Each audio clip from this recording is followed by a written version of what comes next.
What is up, guys? It's your boy Mo.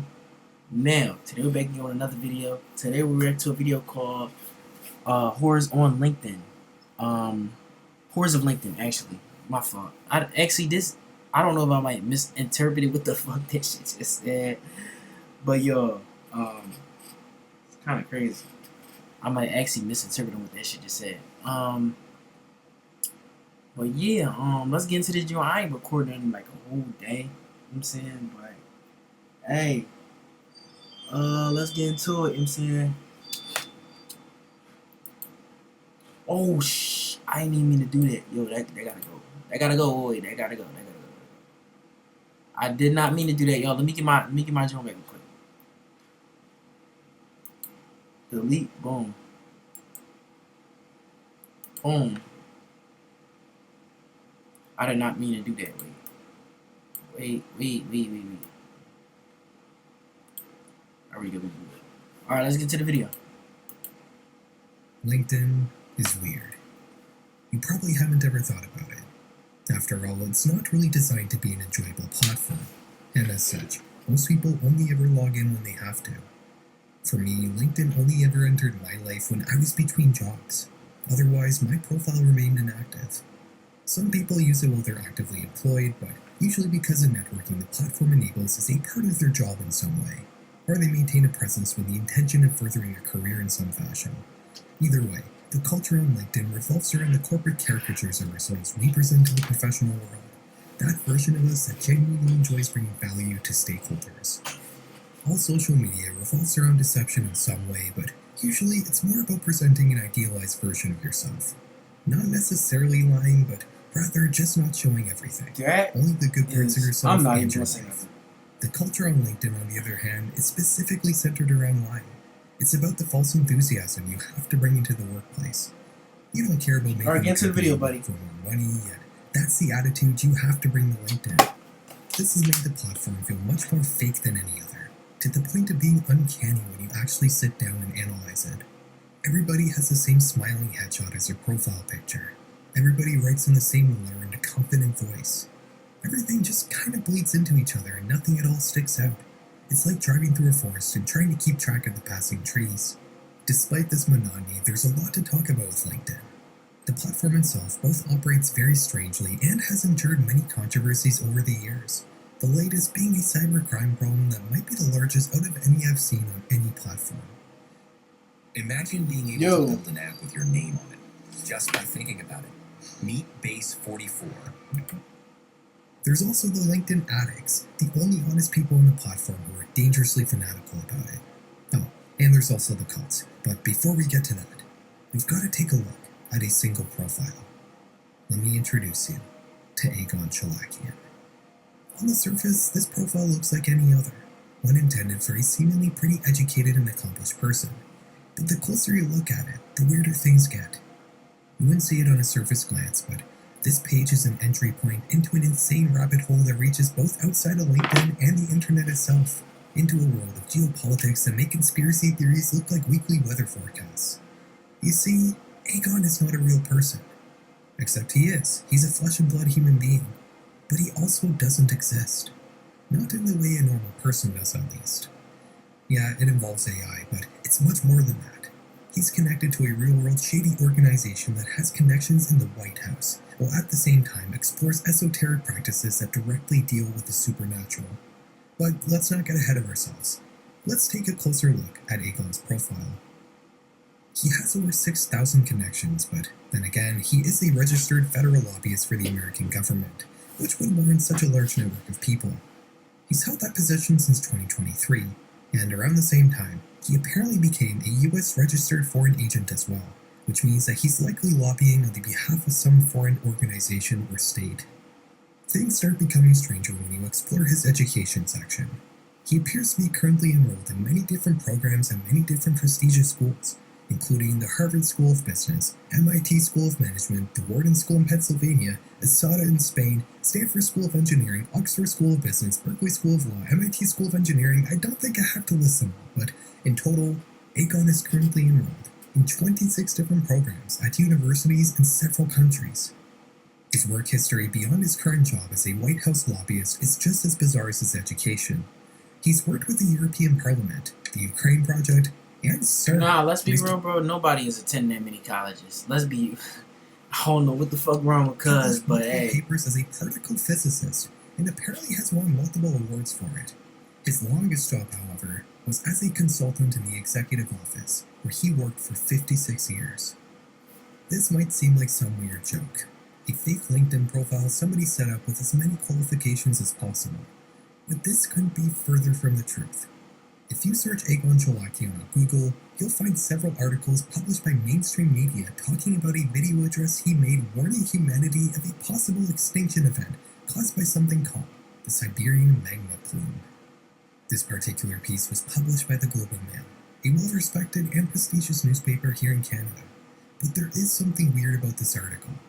You'll notice at the top a disclaimer that explains to the reader that the following write-up is a press release published by a third party and is paid content that hasn't been reviewed by the Globe and Mail. Strange. The article also makes several pleas for the international community to release the restrictions they placed on an organization known as Allatra. Keep that name in mind. Other than these articles, which mostly seem to focus on the same press release we just talked about, there's not really a whole lot else out there about Mr. Cholakian. There's a profile on a site called academia.edu that features much of the same content as his LinkedIn profile. But you should keep in mind that just like LinkedIn, anybody can make an academia page. He also apparently has an account on YouTube, and this is where things get even more bizarre. His channel is called Earth Save Science Collective, and he's uploaded many long videos. And I don't mean like an hour or 2 hours, no. His longest video is a whopping 8.5 hours long. It's called The Impact Documentary, and the whole thing seems to have been generated with AI, both the voiceover and the visuals, with the main narrator being an AI version of Aegon dressed up as George Washington. The documentary warns of a powerful hidden enemy that's supposedly tirelessly working to dismantle global democracy using informational terrorism, with their end goal being to force a second civil war in the USA and establish a new world order. It's all standard alarmist conspiracy theory nonsense, but it also makes frequent and odd mentions of anti-cult organizations, and how legitimate institutions like the EU's FECRIS are actually somehow promoting terrorism by advocating for anti-cult attitudes in mainstream society. The other videos on Aegon's channel appear to also be aided by AI in some way, like this video titled The Crossroads, where he eerily speaks for 3.5 hours straight without moving an inch. I said in the intro this video that Aegon doesn't exist, but he also does. That's true. These videos contain Aegon's presence, but they also don't really depict a human. They're obviously mostly generated with AI in some manner. Aegon is a living, breathing person, though. Also on YouTube, you can find a televised interview he did at a 2024 UN climate conference, which involves no AI and proves that he is indeed a real person, one that's accomplished and respected enough to be in the position to do a TV interview at a UN event. But his education history also can't be real, and there's barely any information about this supposedly important public figure on the internet outside a few recent paid press releases, a bunch of weird AI-generated YouTube videos, and of course his LinkedIn profile. What is going on? Nah, that AI-generated video, but that joint a vid, bro. Why the fuck he was moving like that? The further you go down. If we go to the website linked on his YouTube channel, you'll find a gallery of photos that shows Aegon with various prestigious people. Is that nigga a real person? That's the question. But again, as you look closer, things start to seem off. In this picture of Aegon with a Harvard economics professor, you can see that the books in the background don't seem to have legible writing on the spines. They're either blank or have nonsense scribbles written on them. The most damning example is this photo showing Cholakian with his supposed colleagues, Maria Zuber, the vice president of research at MIT, and also an astronaut named Kate Rubins. There's clear evidence that both Maria and Kate were completely doctored into this photo. The real picture of them is this one, which comes from an MIT article and does not contain Aegon at all. You can line up Maria and Kate perfectly between both of these photos, and Aegon's doctored version is likely created with AI, judging on the smeary ChatGPT look of the image. Work today. Okay, let's not do this, bro. Like, Every day, people juggle so many go to different fuck away, tools man. just Go to away, get please. work done. Cholakian's website also makes frequent mention of Allatra, that mysterious organization that seems to follow him around anywhere he is on the internet. And it's here where things really go off the deep end. ALLATRA presents itself as a volunteer-driven international public movement focused on studying natural disasters, geodynamic changes, and promoting discussions to solve the global climate crisis. They supposedly have participants in more than 180 countries, most of whom are scientists, experts, and other professionals. Again, like everything we've talked about so far, this all seems fairly normal on the surface. But not everything is as it seems. ALLATRA is based in Ukraine, and in 2023, their headquarters were raided by the military. Why? Because the organization, who the Ukrainian government had labeled an extremist cult, had been promoting Russian propaganda, specifically stating that all Slavic people were destined to come together and form a single state who would be commanded by a savior-like figure, one who greatly resembled Vladimir Putin. In the raid, the authorities would seize Russian propaganda literature, documents depicting occult symbolism, portraits of Putin, large amounts of Russian currency, and several firearms. You might assume that this is some Russian-backed propaganda machine, but things get even weirder if you can believe it. In June 2025, Russia themselves would also label ALLATRA as an extremist sect and would order all their activities to cease in the country. It's pretty rare for both Ukraine and Russia to agree on anything. Just what exactly was this group doing? Let's back up a second. When Ukraine raided ALLATRA, they called it a cult, and they also found occult art and literature on the compound. They also found this, a big glass pyramid with a chair inside. This is where we start diving into esoterica.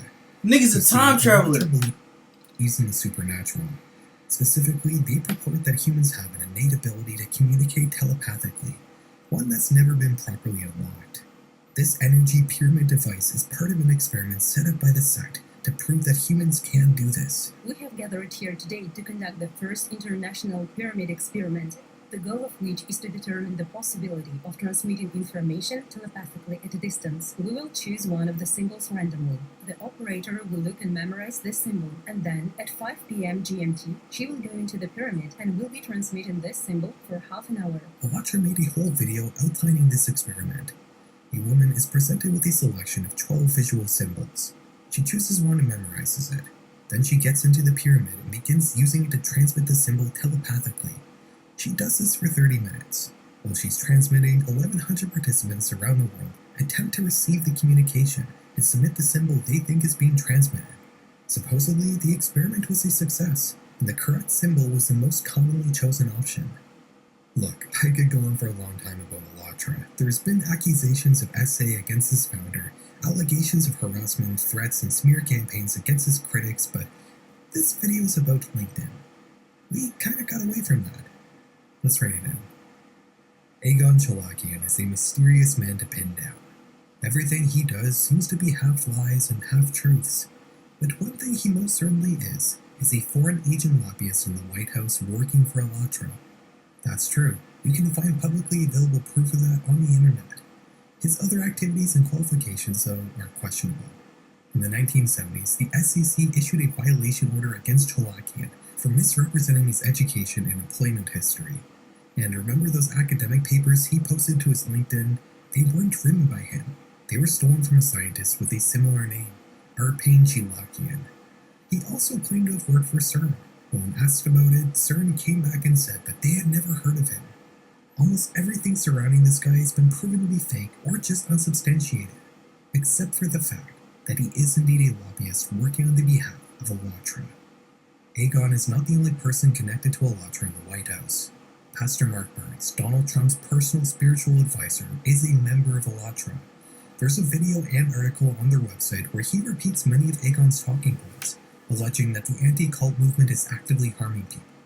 Again, this is the President of the United States' personal spiritual advisor repeating the talking points of a cult that believes in human telepathy. To wrap this up, here's my personal theory. And to be clear, this is just my opinion, so take it with a grain of salt. Judging based on the contradicting information and substantiated evidence of multiple cases of falsified credentials, you could fairly assess Egon as a sort of con man. I think he was picked up at some point in the last couple of years by ALLATRA, and they helped fill in the blanks to make him come off like some important figure, which is evidenced by the very little information about him that exists outside his lengthy LinkedIn profile. They then used him, a native-born American, to act on their behalf as a lobbyist in the White House. The agenda he's pushing likely reflects the talking points you can gather from his AI-generated YouTube videos. Climate catastrophes, impending doomsdays, and putting an end to anti-cult attitudes around the world. As for Elytra themselves and what their motivations may be, I have no idea. As much as I'd like to get into that, it would be a whole other video on its own. Aegon Chalakian's profile on LinkedIn remains one of the strangest on the site. It reflects a man that only half exists, one that is made of flesh and blood, but not in the history he claims to have. He can be seen with your eyes, but most of what you can see of him are AI fabrications. The only real thing about this man is his advocacy for a bizarre and powerful cult. Believe it or not, Aegon is not the only fake person we're going to talk about today, and Elytra is not the only cult either. LinkedIn is full of weird things, and I'm surprised people don't talk about it more often. Like I said, it operates much differently than other social media platforms. And when it comes to terminally online social media addicts, LinkedIn fanatics in particular are very unusual. Would you be happy if you stayed where you are in life and job forever? If the answer is yes, then this video is not for you. But Get out of here, bro. When you imagine a typical terminally online social media user, the archetype likely varies depending on the platform you're thinking of. An Instagram addict might be an inspiring influencer, someone who tries to present their life in an exaggerated manner, acting more rich and successful than they actually are. A typical Twitter addict, in my mind, is inseparably tied to politics, either a groiper or a tanky with a bunch of flags next to their username, both sides constantly spouting off insane opinions that have been shaped by the false online reality they live in. Your average Facebook addict is a boomer conspiracy theorist who isn't very good with technology and likely engages with AI-generated content. Either way, regardless of how unhinged your everyday social media addict may seem, they're still using their respective platforms in the way they were intended to be used. Like it or not, social media in general was specifically designed to be as intrusive in people's lives as possible. The individuals who run these platforms want you to become insane and deep. That nigga's ugly as shit, bro. Who ain't that nigga named like Mark Zuckerberg or something? Like you in as much as possible. LinkedIn, on the other hand, Elon? is That's a Elon. I don't know. conventional social media Who the fuck platform. that nigga is. It's not designed around spouting off personal opinions or being used for fun at all, really. It's not social media. It's professional networking media. As such, you wouldn't expect it to be as addictive as other social networking platforms. At least not on the surface. When the platform first launched in the early 2000s, it filled a gap that hadn't been addressed previously by any platform at the time. It combined job listings with some light social media features like profiles and connections. I ain't gonna lie, bro. This seemed really like very much like what you call that shit. It got something to do with like Democrats and all that type of shit. I don't like this video. I'm not even gonna lie. That's what it seemed like. I think I'm gonna watch another joint called Horrors Found on Abandoned YouTube Channels. By Something Sinister. That's the channel name. I think y'all should go check him out, I guess. I ain't even gonna lie. But yeah, we finna get into this video. I think this one is a little interesting. I should have really did my research before I looked at the other video. That shit was garbage. It was all democratic and shit.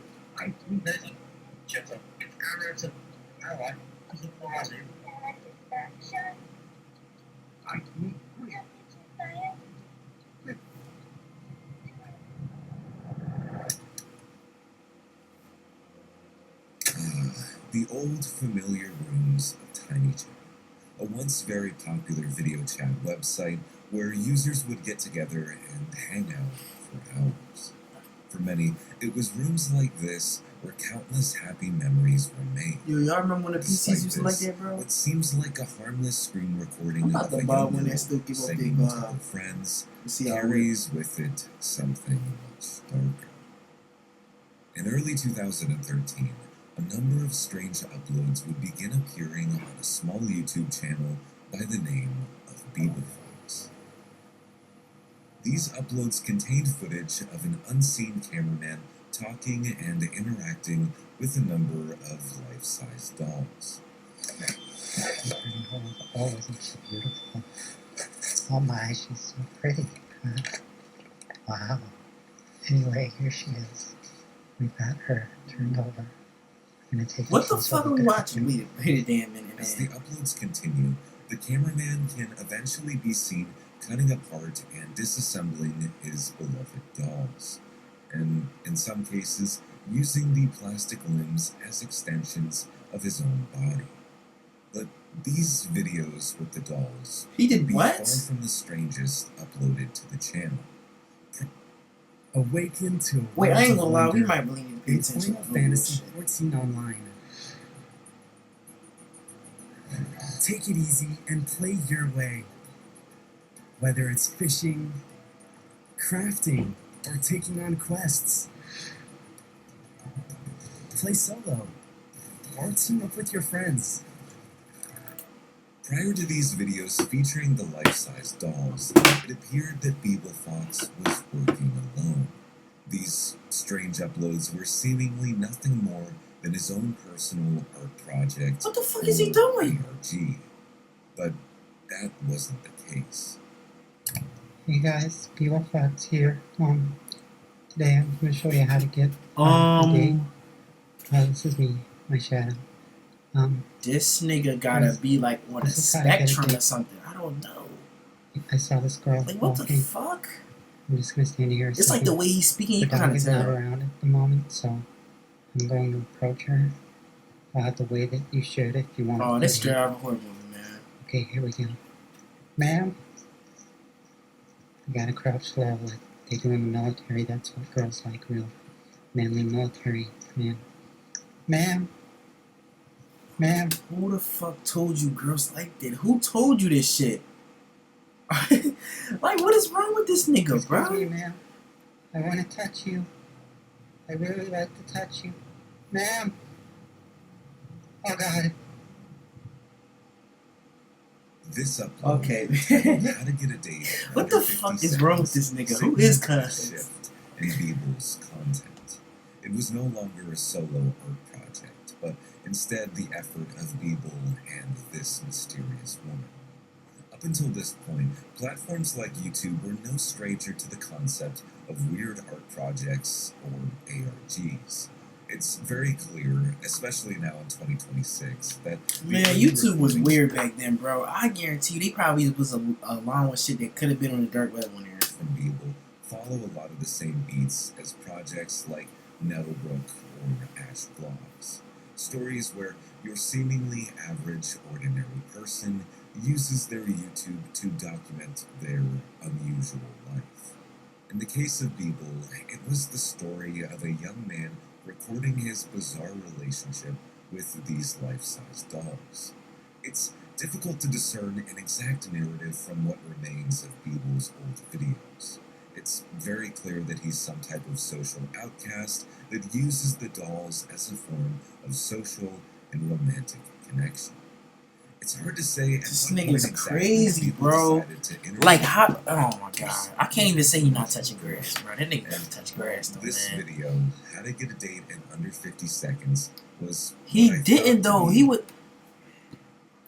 He dead ass. I feel like he creeped that woman out. That's why she didn't look back at him the first time. The nigga literally said, "Hey, man," like 3 times, bro, in the beginning. And then not even that. The nigga literally sat here and said, "They like when you do army walk." What the fuck you doing that for? the earliest upload of the girl on Beeble's channel. This is Ain't about nobody told this face. nigga that shit, bro. Before Beeble began uploading his strange content with the dolls, he would often record videos of himself playing Grand Theft Auto 4. In this particular upload, Beeble shows himself playing the game before zooming out to reveal his bedroom wall, which is covered with various photographs of the girl from the road. This upload, prior to being deleted, was titled Grand Theft Orange Citrus. When doing a bit of research, you'll find that Orange Citrus is the name of the YouTube channel belonging to the girl on the road and on Beeble's wall. At first glance, it appears that this girl, Orange Citrus, is knowingly working with Beeble, crafting a fictional story in which a social outcast develops an unhealthy relationship with a woman he cannot have.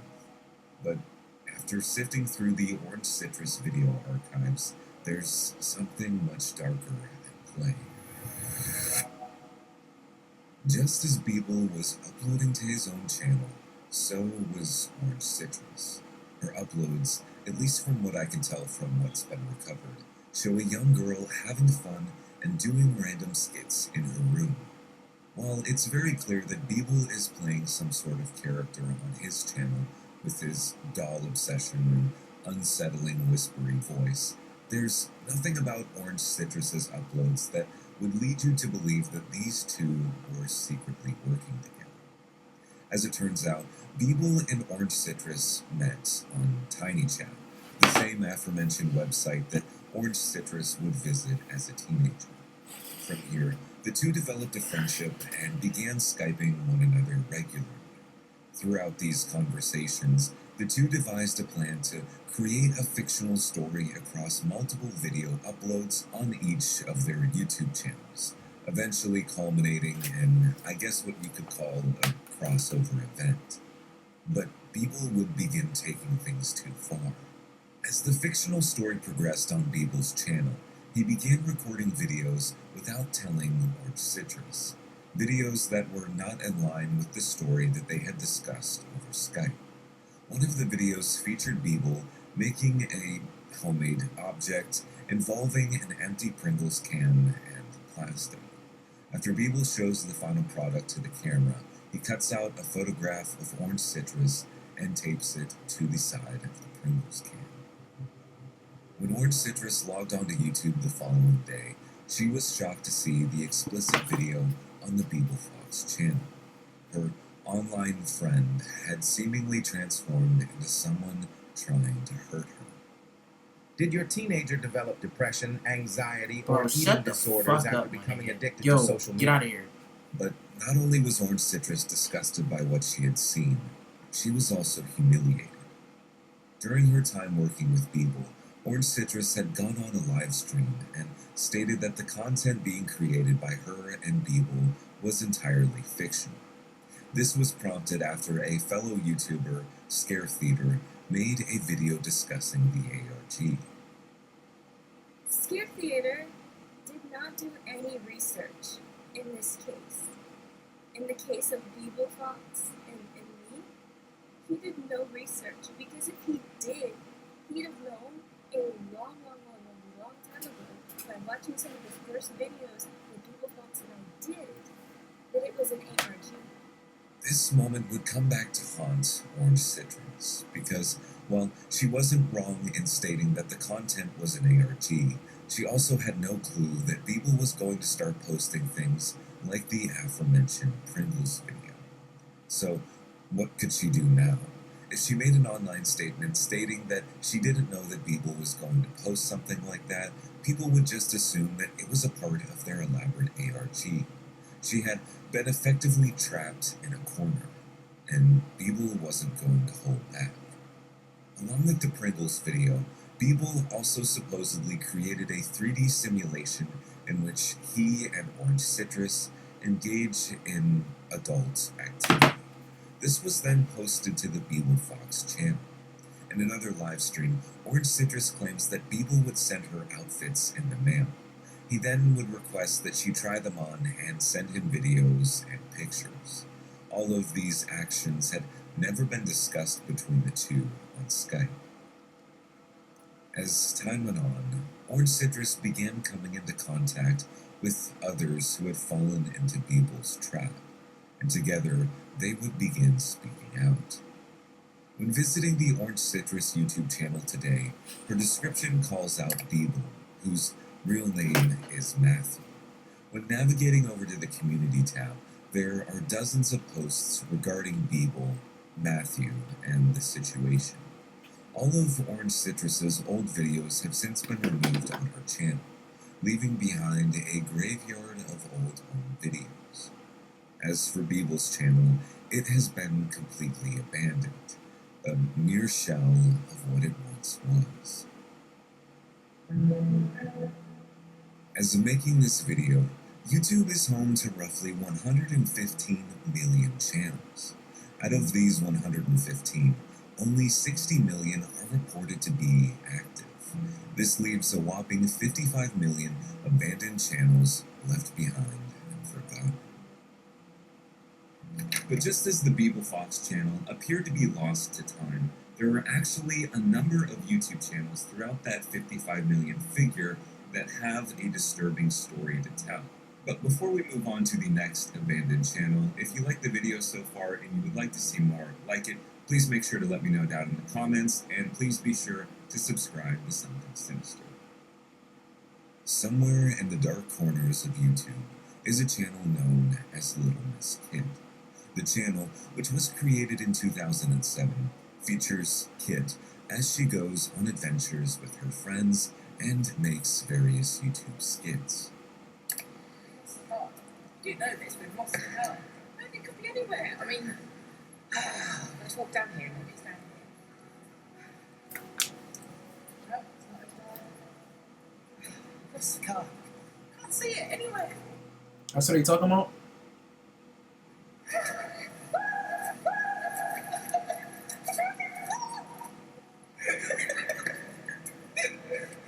This upload of Kit looking for her car in a large empty parking garage would gain over 100,000 views. By 2007 YouTube standards, this was very impressive. Kit's audience would continue to grow over the course of the year. During this time, she uploaded a total of 15 videos. But following 2007, the channel would be abandoned. Towards the end of her uploads, Kit's videos featured her and her friends, all of which were part of a community known as Nerd Fighters. This was a community created by the Green Brothers, which encouraged individuals to take pride in what others may consider to be unpopular or nerdy behavior. Unfortunately, this was part of the reason why Kit had become so popular. Her audience, with some exceptions, was full of individuals watching Kit's videos with the intent of making fun of her. If it wasn't for her nerdy interests, it was because of her physical appearance. Nowadays, the comment section has been removed on all of Kit's uploads, but I can only imagine what anonymous users back in 2007 were saying about She's smart. She can turn that into money. Let me show you why I stopped paying for all my other sample libraries. This is all paid. Go ahead, bro. This thing has SAP. Regardless, Kit would keep uploading throughout the duration of 2007. One of her videos was even in response to a viewer who was looking for advice regarding bullying. It's true that you should be very careful what you say to people. Not so much because the words themselves have a lot of power, but it's more the kind of the thoughts and feelings and the images that it kind of brings in your mind. They have more power. This upload stood out, as the rest of Kit's videos were very lighthearted. It was one of the few times where we got to see the serious, genuine side of Kit. But unfortunately, it would only increase the number of trolls visiting her channel. Kit would upload her final video to Little Miss Kit in January of 2008. The video itself was a music mashup with footage of a hamster, edited to make it look like She's the weird as hamster was fuck, bro. dancing What? to the music. Very on brand for the time. This what we doing, bro? But after this upload, the Little Miss Kit channel came to a standstill. And naturally, Kit's viewers started to wonder what happened to her. It was around this time when rumors started floating around online that the countless negative comments under each of Kit's videos had finally gone down. Perhaps she quit the channel entirely, or maybe something worse happened.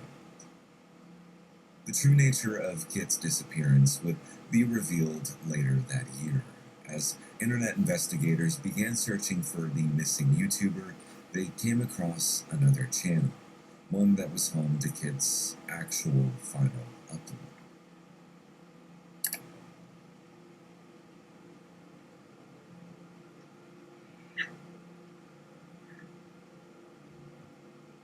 This 9-second video was the only upload posted to the Little Miss Kit response account.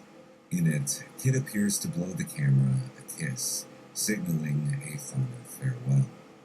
Unfortunately, this video wouldn't help lower suspicions that the reason Kit was no longer posting videos was because she was dead. So yes, I'm excited about Christmas. Bouncy. Not so much because of presents. Don't really know what Bro, if she's smart, she could have turned that into money and then, yeah. Don't really want anything really. Oh, there's a few things I want. We're supposed to use that shit as motivation. Y'all be having the wrong, like, Maybe I'm just looking forward to. I don't know, listening to man. work, seeing my family, and getting rather drunk. Why not? As time went on, former viewers of Little Miss Kid continued to check back on the channel to see if Kid had returned, but each time they would be met with the same abandoned channel. But then something happened. Users typing in Little Miss Kid into their search bars were met with a number of video results, all paying tribute to Kid. These results more often than not had RIP in the title, alluding to the fact that she had truly passed. I want to believe it. I want to say that didn't happen. That's all some big joke. And that she's really just laughing all us. You know, but she wouldn't do that. You know, this is real. She's really gone.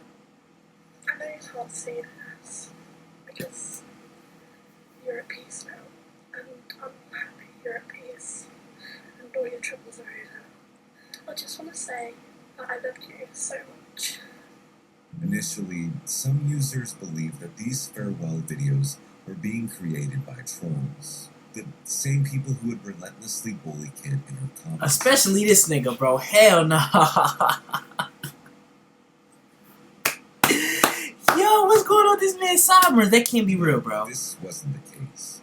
The individuals uploading these videos weren't trolls or people who had heard of Kid's passing through. These were members of Kid's Nerdfighter community, individuals who spoke to Kid on a regular basis and were now mourning the sudden death of their friend. It was also around this time when the description on the Little Miss Kid YouTube channel was changed. To all the friends of Little Miss Kid, we don't normally use YouTube, so we are using our late daughter's site for the last time to send this message to you. Thank you for all the messages following the death of our daughter, who you knew as Little Miss Kid. The family then goes on to thank Jessica, which is one of Kid's close friends. They follow this up by stating that they are so thankful for everyone who had been a part of Kid's life, and that her memory will live on through these people. Damn, that was in 2008? It's not too difficult to find Kid's The camera cause of quality is so death. bad. I was thinking that was like According to 20, her like and 2002 or those some who shit. knew I don't know. Kid had been a victim of verbal harassment for most of her life. This was exacerbated by her online presence. By putting herself out there in the world, she became a target. And in the end, it became too much for her. This outcome makes the final video from Kit all the more haunting. We have got to the point. Okay, y'all be doing this nigga seriously trying to get paid, bro. Take these ads off, my nigga. What are you doing? In the early 2000s, the idea of a seemingly average person like Kid blowing up and gaining followers was a completely new thing. I missed that logo. When I'm gonna really YouTube say entered that. the picture I remember in that, y'all. 2005, it opened the floodgates for content creators. Suddenly, anyone had the opportunity to go viral overnight. This led to a founding generation of creators who would pave the way for future YouTubers. Back then, you didn't have to have the most expensive equipment. Yo, I used to clown that nigga so bad, bro. software in order to get a following. When it came to users like Hannah Mix, many fell in love with her for her bubbly personality. Teflon is used like every 5 seconds in speaking Japanese, so you better learn it. Teflon sounds great. Okay, I ain't gonna lie, your girlfriend T, but she need to take up the cat ears, bro. I'm just being real. Students. Don't ever do no shit like that, bro. Like, the fuck? The lyrics of the song are Utsu de. So verbs ending in Utsu take the form of te, which is used for te. Hannah's videos consisted of her teaching her audience how to speak Japanese, as well as That's about the tough. Okay. nuances of Japanese culture and anime. But when visiting Hannah's channel today, it sits completely abandoned. Like the other channels we've covered so far, all of the videos on the Hannah Minx channel have been taken down completely.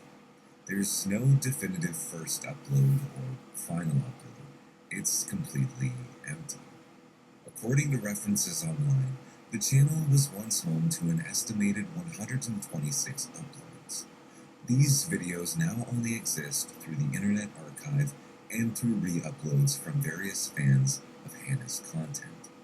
Unbeknownst to fans at the time, Hannah's final upload would be posted to her channel sometime in 2013. This was an upload like the rest, not a goodbye or anything to indicate what was to come. I just wasn't expecting that, yo. This time when viewers began to speculate that Hannah had been kidnapped or died. Even some of Hannah's friends on YouTube were confused by her sudden disappearance. Onision, who Hannah had collaborated Bro, you with, gotta understand, bro. What these basically consist of is just people disappearing from the internet. And I'm basically saying this, that could be the case. Maybe they died, or maybe they just moved on with their life. Cause I remember this one time, right, during that YouTube, like during the era of YouTube in 2016, where the exploring abandoned buildings and shit, like that shit was like mainstream. It was just every single video was going viral. And there was this one boy I used to watch, V-Jama, and there was this other book called Carnage or something like that, right? And I remember out of nowhere, I used to just be looking for that nigga videos every single day. He used to literally explore abandoned places. Those were my favorite videos. He would literally have a channel for that. Abandoned places and pranks. Them, like his content, bro, was actually tough as shit, bro. I'm trying to tell you. So I remember one time the nigga stopped uploading for like 2 years. I'm checking that joint like every single day. Boom. This nigga upload, like, you know how y'all be checking Curious Kenshin and shit, trying to see if he uploading and all that. It was like that, right? And then while I had Filmbu on Instagram, right? Go on there, and next thing you know, this nigga started filming. He just disappeared off of YouTube, started a whole film. That shit crazy. I ain't even gonna lie. But hey, this is what it is. It's life, bro. You know what I'm saying? But that couldn't, bro, there's nothing that should really make you quit being like a YouTuber or a streamer or something like that, bro. If you have a lot of fans, bro, that's your money. Y'all niggas allergic to money. I think that's what it is. on multiple occasions, Upload posted a something. video in If you ain't gonna April upload something once a month. Once every 2 months. Once every 3 months. 2014, stating that despite his efforts to reach out to Hannah, she had gone completely silent.